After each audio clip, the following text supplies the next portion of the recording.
So tisati tabata dare redu rekuvhara matare, tinotanga tambochenura makwenzi aya, kumawacha nesipo iyaya inosunga nhuriri nemudhombo, ochena ose. Vanokwanisa kunomawachira futi kumadziva zvakanaka. Vanokwanisawo kunge vachinda padhuze nemvura, zvakangokosha kuti mawacha nemvura iyo yanyamusika vanhu. Saka tisati taita dare iroro tinotanga nekumachenura. Kana dare rovhagwa anouya ari makope. Makope wayo anouya akasiyana siyana. Anenge achidawo kubatsirwawo kunzwisisa uye kugamuchira. Vamwe vacho venyu makope akatopera kare, zvoreva kuti dare raibva rakuda kuchizorodzwa. Vamwe venyu munorota munhu akakufuratira muchizama kutevera asi achiramba achienda. Pamwe pacho unorota chikoro chichivharwa.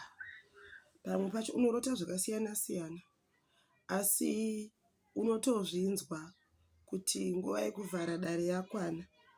Wakuchitsvaga nguva yawakasununguka yekubata dare usingamhanyi mhanyi kuti dare iroro riitwe. Ndatini kubva paNew Moon tichienda kumberi, kubva musi wa21 October pane Mhondoro masvikiro Magombwe, matare anotanga kuvharwa ipapo.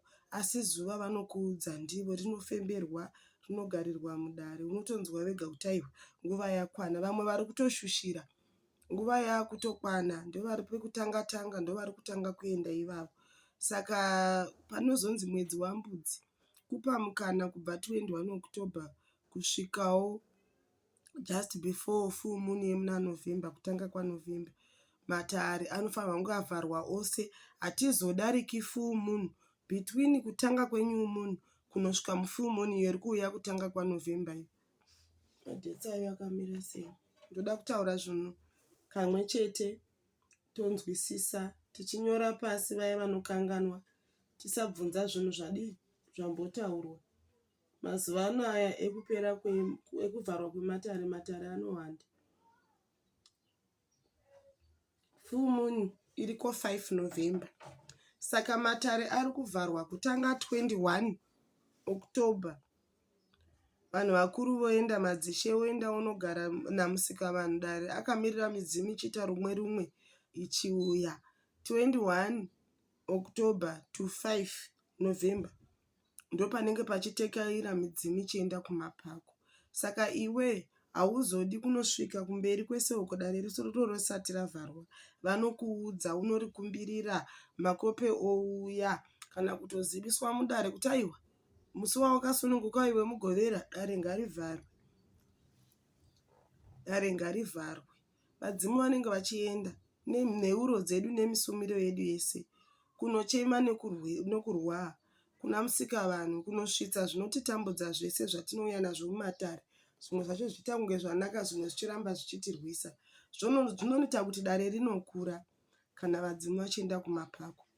Nguva iyoyi yekuenda kwevadzimu kumapako ndiyo nguva yatinorwiswa zvakanyanya isu vagarwa. Sei tichirwiswa zvakanyanya? Nekuti vanhu vanoroya vanotoda kutoti panozodzoka midzimu kumapako, mudzimu uri pauri unenge usisina simba. Saka vanotanga mberi pamwedzi waNyamavhuvhu uya kusumudza hondo dzinonotsipika dzimu. Saka dare rekunovhara matare tariita tapedza, tinofanirwa kuramba tiine huyerwa hwematare. Kwete kuti aiwa mazuva ano hatisi kupinda mumatare tinomboita zvatinoita. Tinoramba takachengetedza huyerwa kuburikidza nekuzvibata zvakanaka, kuburikidza nokugeza nemakwenzi iwaya, kuburikidza nokumbozvipfungaidzawo. Hatikandi fembo pasi kana matare akavharwa, hatikumbiriri. Tinosara nevashavi, tinosara nevavhimi nemadziva. Vadzvimi vesango havaendi kumapako, vanosara vachitichengeta. Ndiyo nguva futi yatinopiwa mukana wokushava zvine simba, tisina kuti tinovhenekeka nezvimwe zvinhu. Tinongofemba chete kuitira vhumbamiro ingoramba inesu. Asi mafembero acho anotosiyana. Isu tinofemba ma24 hours, notozoona kuti dzimwe nguva inofemba katatu kana shungu dzekufemba hadzimbowandi semawandiro adzinoita mumatare. Ndonguva yatinorukwawo musoro isusu tichimbodini tichimbofadzawo vashavi vekumadziva vanotitevera. Madziva tinosara nawo. Nekudaro ndiyo nguva yakanaka kuita matendo matendo evashavi. Vavhimi vemusango vanogona kutendwa nemigocherwa, vanhu vomwa, kuunganidza makwati, vanhu vogocha vomwa. Makwati ari kuvhimiwa nemuvhimi votenda, maita basa nesango rokandirwa zvaro, nyama yodyiwa nesango kunosumudza ushavi nesimba. Ndonguva yekuvhiya mbudzi nemabakatwa kuti asimbe. Bakatwa remuvhimi, vavhimi vanofamba nemadzviti, saka bakatwa remuvhimi rinomboda parinocheka mhuka.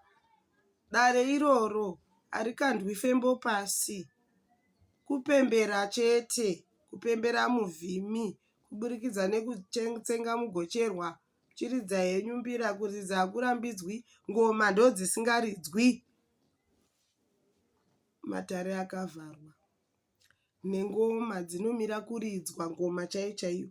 Mungatoridza henyu mbira dzenyu idzi dzezvizvino zvino idzi kana mafunga kubata matendo emushavi wesango. Hapakandwi fembo pasi, hatidiri doro pasi. Matendo anenge achiitirwa kudyara kumuvhimi, nokuti panodyiwa nyama yemuvhimi nevanhu panovhurira rakanaka. Vanhu vachiti vaita havo vaita havo. Zvinosumudza kuti ushavi hatingoshaviri isu chete, tinoshavirawo topa back, toita give back. Ndosaka varungu muchiona vachidhoneta, vanenge vachiitira mushavi afare. Matendo ekumadziva, matare ekumvura anobatwa. Vanhu vekumvura havaendi kumapako, ndivo vatinosara navo tichinoenda kumvura, tichiita matendo avo zvakare. Taakupendera gore kutenda basa ravanobata, machembere neharahwa dzemumvura. Ndo vatinosara navo ivavo vekumvura. Vamwewo vanoti vanorapa mapako akavharwa, ndivowo matare avo. Sekuziva kwangu, matare emurapi chaiye anenge achimbodawo kunopinda mumabhako, asi hatingatongi kamadzinza evamwe. Madzinza anosiyana nemaitiro anosiyana, asi mhondoro yeZimbabwe inonogara mubako ichirindirira matare irimo. Nguva yekuvharwa kwemapako, nhekwe, zvese zvinorongedzwa. Sekutaura kwandamboita, tsvimbo hatina kana chimwe chemadzitateguru. Zvese varapi vane zviri padare ratateguru zvinorongedzwa zvese. Topedza kurongedza zvose toziva zvaita. Vanobikirwa chikari chavo vomwa, vanokandirwa fembo pasi kutendwa. Vanotendwa neravakabata gore rose. Avo voenda kumapako vooneka, kana vachibuda vobuda vooneka. Vazukuru kana ari murapi, kana vachibuda vooneka mumusha, vonhekaira zvavo. Dzimwe dzenguva havaoneki, havauyi kuzobuda. Vadzimu vanongosiyana maitiro avo. Dzimwe dzenguva vanongooneka nekuona kuti aiwa makopi hakuchina kana chimwe. Tokanda fembo pasi, totenda rinobatwa natateguru, todira chikari chavo pasi kuvatenda kuti momwaka mowana kufamba zvakanaka. Tawacha mafuko edu akachena. Mafuko ndipo paanopetwa zvakanaka-naka. Vane mabhasiketi morongedzera mheno, kana vane mabhegi vanoisa mumabhegi morongedza mafuko, mowana pokurongedzera zvakanaka. Mashews avo avanoshandisa kana hakata dzavo dziri mashews, kana hakata dzavo zviri zviyii, zvipadze, magona mombe, zvose zvinoshanda mudare zvorongedzwa. Zvarongedzwa imba inobatirwa matare kana iripo inotsvairwa nemutsvairo iwoyo, kutsvaira nekuchenura dare. Tapedza kurongedza hatibati dziyo dzavo, hativhuri kumbonodongorera kuti zvakagara zvakanaka here. Tinosiya zvakadaro zvakarongedzwa kusvikira matare avhurwa. Matare acho anovhurwa rinhiko? Anovhurwa rinhi matare? Tiongorore zvakare mwere dzirege kurasika. New Moon, November, 19 November. 19 November ndo panodzoka zveNew Moon. Saka matare kuvharwa kwawo kubva paNew Moon yaOctober kusvika kuNew Moon, which is a full month, mwedzi wakazara. Zvoreva kuti izvo mwedzi wakazara pakuverenga kwedu isusu, asi otherwise mwedzi miviri pachivanhu. Nokuti New Moon kusvika pafull moon mwedzi pachivanhu, full moon kusvika paNew Moon mwedzi. Saka pakalenda redu rechiRoma mwedzi mumwe chete wekuvharwa kwematare. New Moon iyo yandareva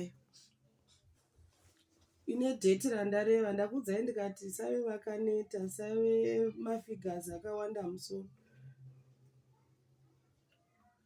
Musi wa19 November taakuchinovhura matare. Hatingoti 19 November totovhura matare. Dare rinovhurwa panotanga makopi akangotanga kudzoka. Makopi achingotanga kudzoka, dare ngarivhurwe. Mavhuriro atinoita semapenderero atakaita. Takatanga kurongedza chinyi, ndicho chatinotanga kuvhura. Tichienda papi, toenda futi ipapo. Chii chimwe chakatevera? Semapetero atakaita dare ndo mavhuriro atinoriita. Tinovhurazve nechikari, nefembo, nemaitiro atakaita pakunovhara paya. Tinofananidza dare rekuvhara nerekuvhura. Siyano ndeyekuti taakudzosera dare panzvimbo parinogara riri. Takati mugaro ngaave nenzvimbo inogara dare ratategura, rinogara richisumudzwa sumudzwa. Sino upenyu hwedu hwamazuva ano tinozosumudzawo nenyaya kuti dzimba dzatinenge tichigara dzinenge dziri diki. Si dare rinoda kugara pasi kuriwanira nzvimbo mukati medzimba dzedu. Saka ndo mafambiro atiri kuita kuti New Moon ichingonosvika matare akutotanga kuvhara. Anovharwa, haavharwi same day kana kuti same format. Midzimu yakasiyana neukuru hwavo hwakasiyana. Asi isu kuno kudare raSave tiri kuvhara musi wa26 Konochena, 25 tinenge takaungana pano. Save vachipedzisa matare avo avari kupedzisa, vachimwewo nekamwere dzavo, voendavo kumapako koedzawo tioneka. Vaendawo isusu tosarawo kane madziva tombobaka tomboonekwawo zera. Vamwe vanototi pamwe ndine 60 years nenyaya yemaonekero andinoita nedare. Nhekwe dzatinokumbirira nadzo dzinorongedzwa. Iya tinoti nhekwe yekufamba nayo iya ndo yatinosara tichifemba. Hatikandi fembo pasi. Tikakanda fembo pasi tacharika dare. Varoi ndio vanotonyanya kuda kuzokukanda fembo pasi kumapako vachirwisana nematare evadzimu vedu. Timodzoka musauya, musauya apa itai izvo. Uroi munhu wematare hakandi fembo pasi munguva yaNovember. Ndipo panotinetsa kuti vamwe vanozorapa vanhu seiko nguva iyi. Inguva yekuchenurwa, ndio nguva iya yekunogezwa machembere. Mazhinji andoziva haavhari matare. Chembere hadzivhari matare. Dzimwewo chembere dzinovhara fanika kana iri mhondoro, kana iri svikiro, iri gombwe. Machembere iwaya anovhara matare. Asi machembere mazhinji haavhari matare. Mamwe anongoridzikisa dare chete kuti harichadzikise zvemazuva ese. Asi kuvhara kuti ndwa machembere mazhinji haavhari dare. saka pada kuongororwa pozikamwa. Kana uchiri mutsva wematare hausati waane mafuko, hausati wave nenziyo dzakawanda, une ndiro, une hari, une bakatwa, une nhekwe, izvozvo unobata dare rimwe chete iroro, orongedza midziyo iripo iyoyo, worega kuti inini handisati ndapfeka mafuko saka ndogona kukanda fembo pasi. Aiwa, dzimu riri kutoendawo kumapako nevamwe, uye ivo sezvandataura vanokupa wisdom yekuti nhasi ndo zuva redu. Kana kuti pawakasununguka paya, nyumuni yaturuka, pawakasununguka paya vanototaura kuti zuva rawakasununguka iri ndo zuva rakakosha kuita, nokuti dare iroro hariitwe zvekumhanya-mhanya zvechimbi-chimbi kunge tikunorasa, ritori bira ratinotoita rekuonekana nedzimu nekuvhara dare ravo. Tinototsvaga mavave, tinototsvaga zviyo, tinototsvaga fembo, asi ngazviungane zvirongedzwe zvakanaka, ngazvifambiswe zvakanaka. Hakubikwe doro rekuvhara mapako kuti hanzi uyai tivhare dare, tobikwa doro kuunganidza vanhu. Aiwa, chero uri wega unokwanisa kuzviita dare iroro, nokuti unenge uchitaura nevadzimu kuti dare rivharwe. Vashavi vanenge varipo vachitishavira, ndonguva yeushavi, ndopaya patinoti uyai mutenge mafuta esango, mafuta euvhimi, chizorowo muchimbobudawo muchinovhima kumasango uko. Vamwe vanoti handina shavi rekuvhima, saka ndiana nokutsvagira dzinza rimwe nerimwe rine vavhimi vavo, asi zveshavi zvasiyanawo. Zveshavi hakuna rugare. Munhu ane shavi rokuvhima haazorori. Nichatozomboita vhidhiyo yakanangana neiyoyo. Vaenda kumapako, tinodzeya nokutsvaga wisdom tsva, tinodzidza nokureflecta kuti maitiro ndiri kuita matare ndiri kugona here. Tinodzidzisa more mumavhidhiyo ematare, tinodzidzisa more panguva iyi. Wai tinoda kuti panozovhurwa matare unge uri pari nani, saka malive achawandawo kunana TikTok uku. Pano paYouTube ndichaita futi live dzidziso yemadziva yakamirirwa nemachembere mazhinji ndichaunza, nokuti ndinenge ndava nenguva yakasununguka yakawanda. Inguva yekudzidza kuti matare odzoka unge wavawo pari nani mumatare, usaramba uchingova munhu ari kumashure asingazivi zvaari kuita. Inguva yekuzvichengetedza, kuziva kuti mutumbi wakayera unogara vanhu vakuru. Ngatisajavula torashika nemitumbi yevakuru tichiinda kumabhawa zvose, nokuti zveshuwa-shuwa matare kana akavhagwa unenge utori munhu chaiye. Panoda kungwarirwa, panoda kungwarirwa kuti nguva iyoyo panouya full-moon matare akavharwa, unyatsokuwana nguva yakawanda nemwedzi uchisimbisa dare, uchiridza mbira dzako pafoni uchisimbisa dare.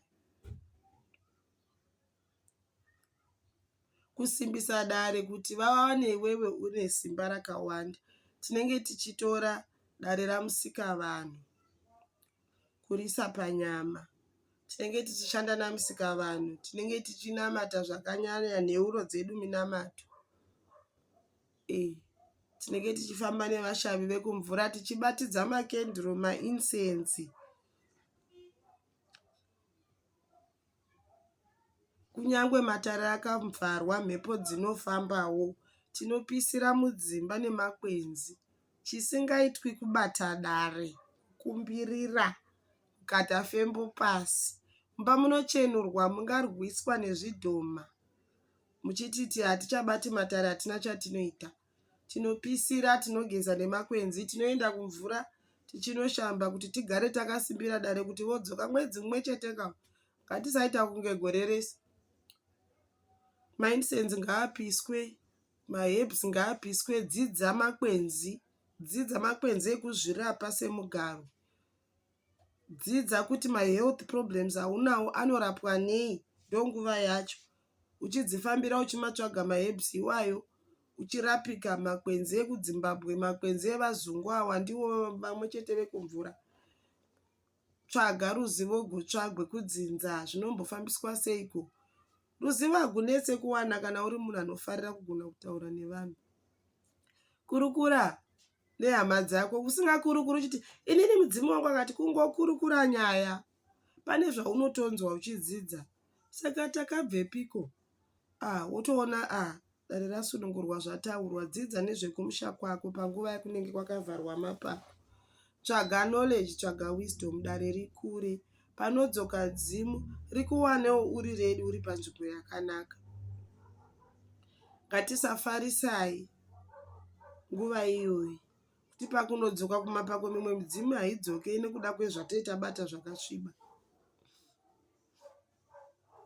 Ndonguva yeushavi. Tinoshandawo nemakwenzi akanyanya emanake. Matare emanake zvamunoona muchidzoka asanganisa chino nechino zvizamewo. Zvakuitirawo zvokuti nokuti dare rinotaurwa online. Rinofanirwa kunobata muhana. Rinofanirwa kunowana charinosumudza muhana. Rasumudza kuti izvo zvakanaka izvo. Nokuti vadzimu vanototiudza kuti icho chakanaka nechakaipa vanotiudza. Zvinonzi izvo ukazviitawo zvinoshanda, unotonzwa zvichilenda kuti ndoda kuzviita. Zvimwe zvacho unongoti izvo ndezvekupenga izvo. Zvinoshanda zvinotooneka, zvisingashandi zvinooneka. Ngatifambei nawo matare, tirege kuva neexcitement yekuvhara matare. Titi tabuda mudare toita madiro. Ngatiregei kurasika. Ngatiregei zvekutamba nezvinhu zvevakuru zvichimbopushwa. Ngazvigadzikwe pazvisingabatwi. Kwete kuzvirongedza kunge property. Zvichisumudziwa zvasumudziwa, hari dzasumudziwa zvatswagwa zvadzoswa zvaiswa. Kana tavhara dare tazvirongedza patazvisiya ndipo patinozvibvisa musi wokuvhura dare. Kana mune mubvunzo moisaka mucomment section. Musakanganwa kusubscribe pamasawira. Tsvagai button rakanzi subscribe, mukaklika pachannel pane button rakanzi subscribe, mongobaya ka1 zvatoita. Ndichaisa dzidziso dzakawanda nekuti ndine nguva yakawanda panovharwa matare. Ndichaisa dzidziso dzizhinji dzinokusimudzirai. Shungu dzangu nedonzvo rangu nderekuti tisarasika mumatare. Tisarasika gwara remadzitateguru edu. Tisaita zvinhu zvinozotidzokera mumisha. Tisapembedza mbereka mumatare. Ngatifambei naro nemazvo. Ngatifambei naro negwara rakanaka. Save vaisa zvanzara. Midzimu yose yakateerera ngave manake. Mibvunzo ngaiuye kuti zvinofambiswa sei apo zvinoitwa sei. Zvuma zvinokururwa zvese zvorongedzwa. Ndandauchidzwa nezvuma zvinokururwa zvese, tosara nezvemadziva. Kana tichida kupfeka zvemadziva hazvirambidzwe. Zvemadzitateguru zvese, mafuko ese. Kunyangwe muvhimi wacho patinoita mhemberero yake, fuko rinenge risipo. Tiri kungopemberera tichingosimudza ushavi kupfurikidza nevanhu vanombomwawo makwati anovhimiwa nemuvhimi nemigocherwa. Ndonguva yacho. Ndonguva yacho kupembedza vashavi vekumvura. Ndiri kutoita mutambo muna November wematendo evashavi vekumvura. Kwete zvimwe zvose zvinodhura zvatinoitiswa nevamwe vanhu. Tiri kushora matare evamwe, asi zvimwe zvacho zvinodhura, asi vashavi havasumuki. Upenyu hahuchinji. Titatengeswa zvisizvo. Unotendwa masawira angu. Ndasavi. Ngave manake, mibvunzo ngaiuye. Ndinodavira.